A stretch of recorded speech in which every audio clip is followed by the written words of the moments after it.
I have been asked tons of times where I have gotten my clown gloves from. Unfortunately, they don't make them anymore. So we're gonna make some ourselves. Also, doing them without sewing.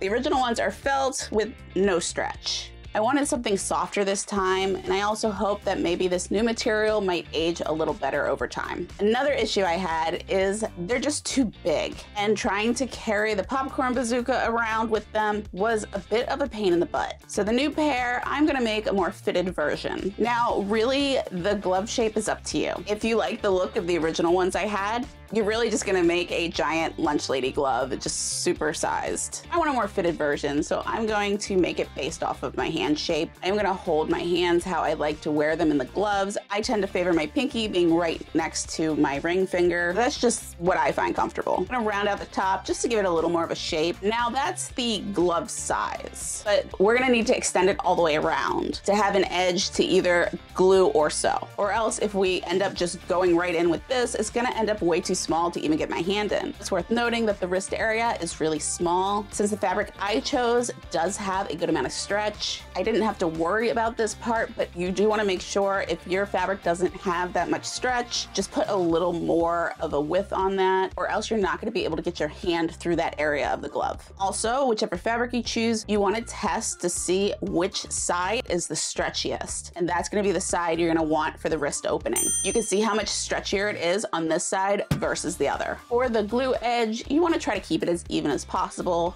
You can either use something to make sure it's the same all the way around. I just kind of eyeballed it. This is going to be inside the glove, so you're not going to see it. You just want to make sure that you don't put too little, or you're going to have the seam splitting open. You can always just trim any excess once you're done.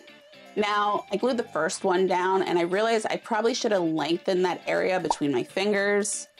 It wasn't so bad to have to make another glove, but for this next glove, I am gonna just trim a little of that material away. Now remember, you wanna try to keep your glue in that extra area that we created. I used a tongue depressor to help press it down in hopes to keep me from burning myself for once. But since I'm trash at taking my own advice, yeah, I did end up burning myself and forgetting to even use that method. But if you don't burn yourself, are you even crafting? Now to turn it inside out carefully. The hot glue method is not going to be as durable as sewing, so you do want to treat these pretty gingerly. Use the tongue depressor to help get those fingers out. I prefer to put cotton in the fingertips just to kind of fill that area out, and it also sort of gets rid of that glovey look. And I just feel like the gloves feel more stable when I have to grab things. Now for the fingernails, just doing exactly what I did with the first pair, just taking some red acrylic paint and paint those in.